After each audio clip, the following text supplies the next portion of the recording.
Di tengah pemberian vaksin booster COVID-19 di Indonesia yang masih berlangsung, masih banyak hoax vaksinasi yang tersebar di berbagai platform media sosial. Banyaknya hoax yang tersebar tentunya bisa membuat masyarakat menjadi bingung, bahkan mempengaruhi kepercayaan masyarakat. Padahal vaksinasi merupakan upaya pemerintah untuk memberikan perlindungan pada masyarakat hingga pandemi berakhir.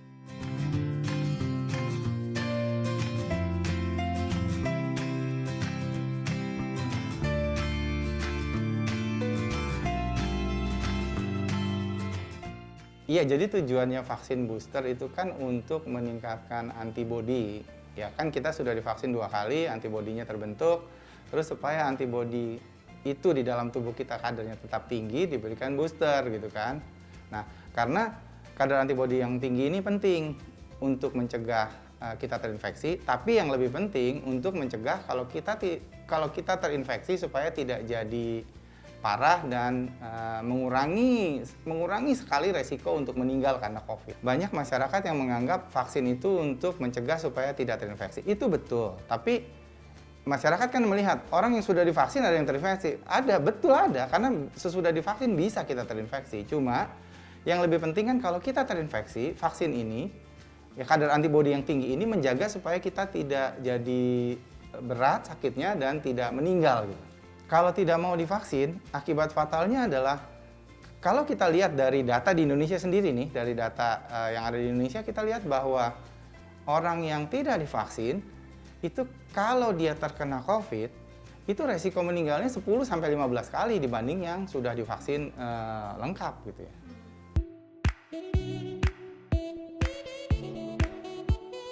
Nah, saat ini belum tahu itu. Jadi yang saat ini kita ketahui kan data yang ada itu booster. Booster itu makanya diberikan, menjadikan program pemerintah dan itu gratis untuk masyarakat kan. Nah, kita belum tahu apakah perlu vaksin keempat atau tidak. Nah, itu di dunia sedang diadakan banyak penelitian. Kemudian di Indonesia sendiri kita akan melakukan serosurvei yang reguler ya, sehingga kita tahu nanti kadar antibodinya seperti apa. Nah, dari situ nanti kita bisa tentukan apakah kita perlu booster lagi untuk meningkatkan kadar antibodinya atau nggak perlu karena kadar antibodinya udah menetap tinggi terus gitu. Dari segi boleh, artinya dari segi efek samping ke badan kita itu relatif minim ya, bisa. Tapi apakah itu perlu dijadikan program pemerintah, program yang memang dibuat gratis, seluruh rakyat berhak? Itu kan kita perlu data ya, itu datanya kita masih dalam pengumpulan data nantinya dan analisis nantinya. Nah, memang target kita adalah kita menuju ke endemi, tapi sekarang belum ya. Sekarang itu masih terlalu dini kalau kita tetapkan Indonesia masuk dalam kondisi endemi. Nah, syarat untuk endemi itu sebetulnya adalah syarat yang paling penting adalah COVID ini tidak menjadi masalah kesehatan masyarakat yang besar di Indonesia. Nah, kapan dia tidak menjadi masalah kesehatan masyarakat yang besar? Pertama adalah COVID yang berat dan kematian sedikit, bahkan tidak ada gitu ya. Kemudian kasusnya juga rendah dan jumlahnya tetap, tidak ada lonjakan-lonjakan yang tinggi gitu. Nah itu akan tercermin sebetulnya kita punya indikator yang sangat baik yaitu indikator PPKM.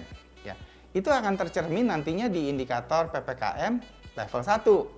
Jadi kalau kita sudah mencapai PPKM level 1, kemudian angkanya stabil, statusnya stabil level 1 pada jangka waktu tertentu, nah itu baru kita akan masuk ke situasi endemi. Gitu. Saat ini belum ya, saat ini kan kita akan ada mobilisasi masyarakat yang besar, kerumunan yang besar menjelang bulan Ramadan dan Idul Fitri. Nah, kita berharap dan prediksi saya tidak akan terjadi lonjakan yang tinggi. Nah, jadi kita lihat nanti setelah Ramadan dan Idul Fitri, kondisi kita gimana. Kalau kondisi kita tetap baik seperti sekarang, nah kita diskusikan untuk mulai masuk ke dalam endemi. Ya, jadi yang harus dilakukan pemerintah yang pertama adalah kita kejar cakupan vaksinasi kedua dan booster secepat mungkin, setinggi mungkin sebelum terjadi mobilisasi masyarakat yang masif, sebelum terjadi banyaknya kerumunan. Jadi di bulan-bulan ini nih, ya di bulan ini gitu ya, sampai mungkin minggu kedua di bulan Ramadan itu kita harus kejar tuh cakupan vaksinasinya. supaya transmisi bisa dikurangi dan kalau ada yang tertular pun keparahan bisa dikurangi. Nah, kemudian untuk pelaku perjalanan kan kita harus jaga ya supaya jangan ada yang sudah COVID positif masuk ke dalam angkutan umum. Nah, itu kita bisa jaga dengan satu, menggunakan Peduli Lindungi. Peduli Lindungi harus dipakai dengan benar sehingga itu mencegah orang-orang masuk ke angkutan umum, mencegah masuk ke tempat-tempat umum. Yang kedua, kita memang sudah bebaskan kan antigen dan PCR. Ya, nah itu mungkin mesti dikasih persyaratan. Ya, misalnya yang bebas tidak perlu menunjukkan hasil antigen dan PCR itu adalah yang sudah vaksin booster. Ya, nanti kalau yang vaksin 2 kali tetap harus pakai antigen, belum sama sekali harus pakai PCR gitu. Nah, itu dalam rangka kita mencegah supaya tidak terjadi lonjakan lagi. Iya, dengan syarat dan dengan hati-hati, prokes tetap ya. Prokes tetap harus kita lakukan.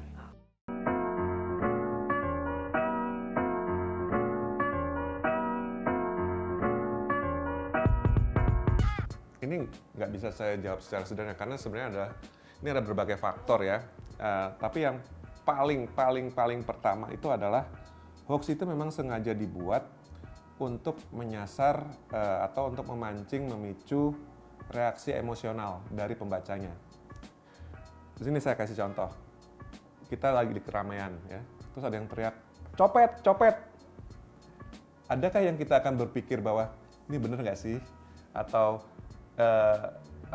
ya bener nggak sih dia kecopetan atau dia tuh teriak-teriak beneran nggak sih? Kita reaksi awal pertama kita adalah mana copetnya, mana copetnya, bener kan? Jadi ketika ada orang teriak copet, ketika ada orang teriak kebakaran gitu misalnya, reaksi pertama manusia adalah reaksi emosional, reaksi ingin bertahan hidup gitu ya. Kemalingan orang nggak ada yang mau kemalingan, kebakaran orang nggak mau rumahnya ikut terbakar. Pembuat hoax sudah tahu bahwa reaksi orang kalau sudah dipancing dari sisi emosional, rasionalnya akan jauh berkurang, ya. Jadi itu problem paling utamanya adalah hoax. Ciri utamanya adalah memancing reaksi emosional pembacanya, ya, pemirsanya. Begitu emosinya terpancing, udah rasionalnya hilang, gitu ya. Jadi tapi masalahnya itu adalah sifat dasar manusia gitu loh. Itu sifat dasar manusia. Kan nggak mungkin ada orang teriak kebakaran terus kita cuma diem, ya, gitu nggak mungkin kan. Jadi ya itu dia. Yang perlu kita perlu kita sosialisasi, perlu kita edukasi adalah bagaimana caranya kalau kita baca berita di sosial media itu jangan bereaksi seolah itu ada di real life, di dunia beneran. Jadi kalau di real life ada yang orang teriak kebakaran, ada benar kecopetan, boleh kita bereaksi. Tapi kalau di sosial media atau di Messenger atau di WhatsApp segala macam, kita stop dulu. Kita jangan kepancing emosinya dulu. Itu yang kita berusaha edukasi ya, Mavindo. Kita ajarkan, oke, tenang dulu. Misalnya emosinya kepancing, langsung ingat aja. Segala sesuatu yang memancing emosi itu kemungkinan besar itu tidak benar. Setelah emosinya bisa ketahan, baru kita bisa ngajarin yang lain-lain gitu loh.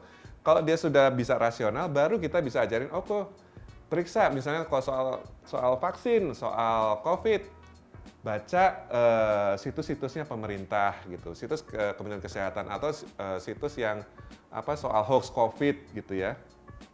Atau kalau kita bilang, coba baca turnbackhoax.id, coba cari di sana dengan kata kunci COVID-19, kata kunci vaksin, silakan lakukan itu. Tapi itu hanya bisa kalau si pemirsanya itu nggak keburu emosional dulu gitu kan ya. Jadi itu yang kita berusaha edukasi bahwa nggak semua yang ada di internet itu benar dan nggak semua yang ada di internet itu harus kita responnya adalah emosional. Lebih baik periksa dulu.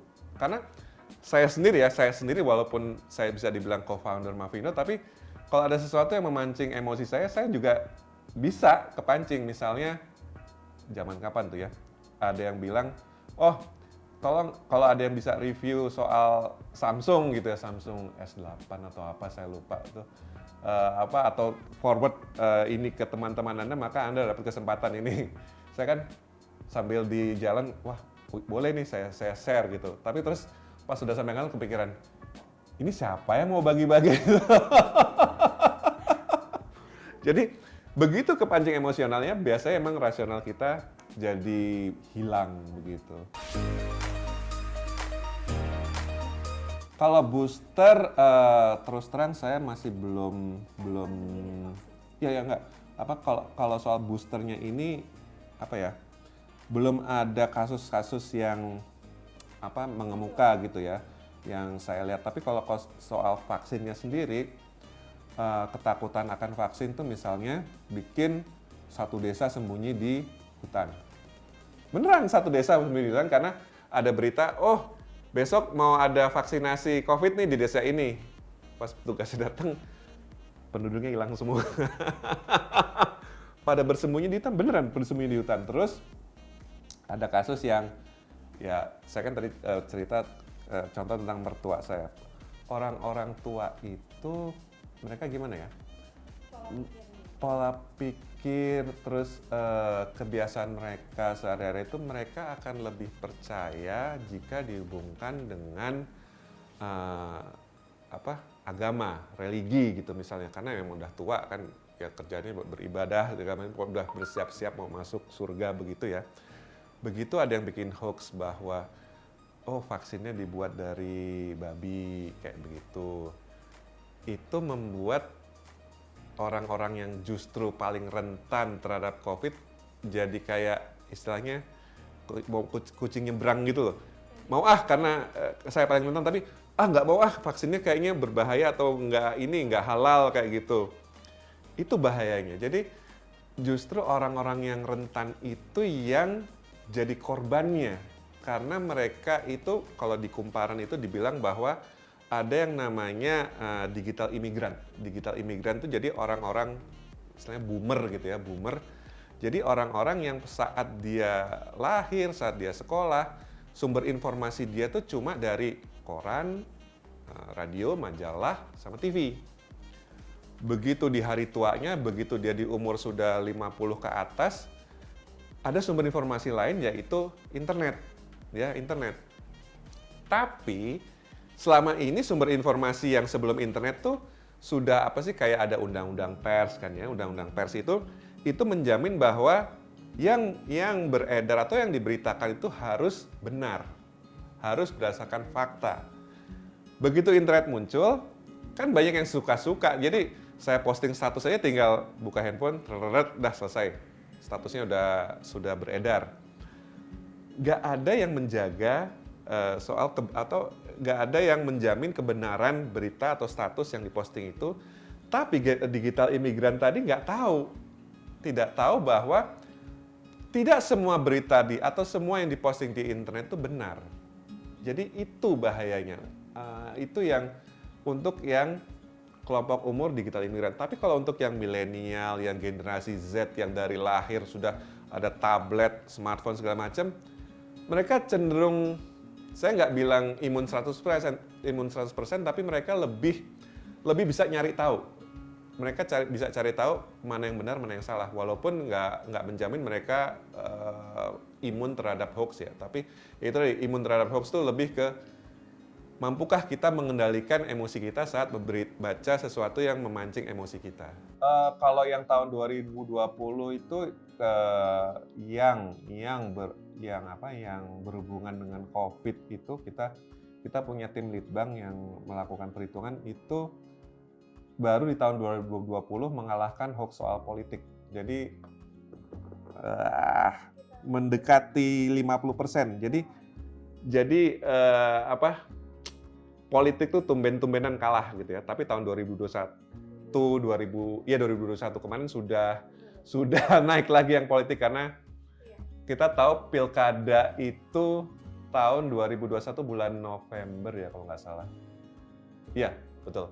Jadi ya sudah mulai naik lagi dan gini, bisa diakses di tbh.id/corona ya. Itu kita summary dari semua hoax yang berhubungan dengan COVID-19 dan vaksin. Itu kita bikin grafiknya juga. Jadi dari tahun 2020 ke 2021 hoax soal COVID itu baru memuncak di bulan Maret ya, karena emang Indonesia baru ketahuan pasien pertamanya di awal Maret ya kalau nggak salah. Kita bikin grafiknya dan untungnya ya itu menurun dibandingkan antara 2020 dengan 2021 tuh menurun sekitar 40%. Jumlah hoax soal COVID dan soal vaksinnya. Bukan. Jadi kita ngitungnya ini bukan total hoax semuanya, tapi total hoax yang soal COVID itu berkurang jumlahnya turun sekitar 40%. Ada istilah kayak jumping the bandwagon. Apa yang sedang trending, orang akan cenderung ikut gitu ya. Gini aja deh, sekarang yang sedang trending adalah perang Rusia-Ukraina. Hoax soal COVID tuh seminggu belum tentu ada 1-2.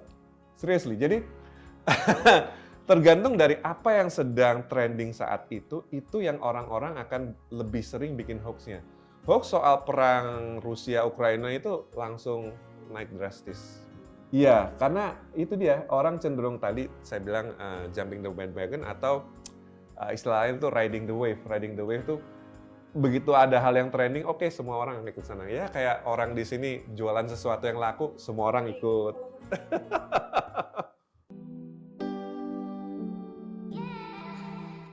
Jadi gini, ya itu tadi, budaya kita tuh kayak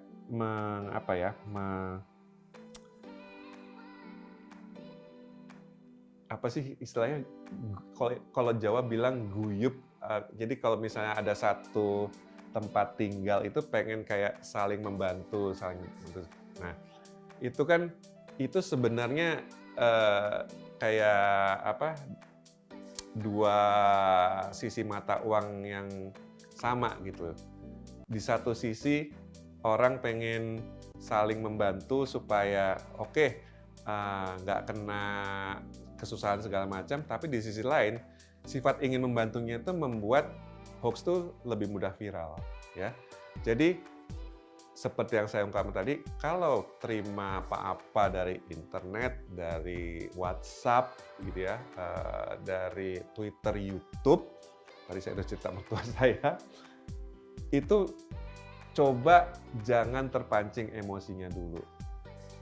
Kalau sudah tidak terpancing emosinya, maka kita bisa menahan diri kita untuk tidak langsung share gitu ya. Kita bisa cek gitu ke turnbackhoax.id, ke cekfakta.com kayak gitu, kasih keywordnya, misalnya kayak tentang soal vaksin, soal COVID, atau sesuatu bisa menyembuhkan COVID kayak begitu, itu bisa dicari kebenarannya. Dan dari tempat kita misalnya dari turnbackhoax.id kita selalu memberikan link-link ke tempat lain yang bisa baca sendiri, bahwa jangan sampai gini. Jangan percaya sama apa kata kita. Silakan cari tahu sendiri.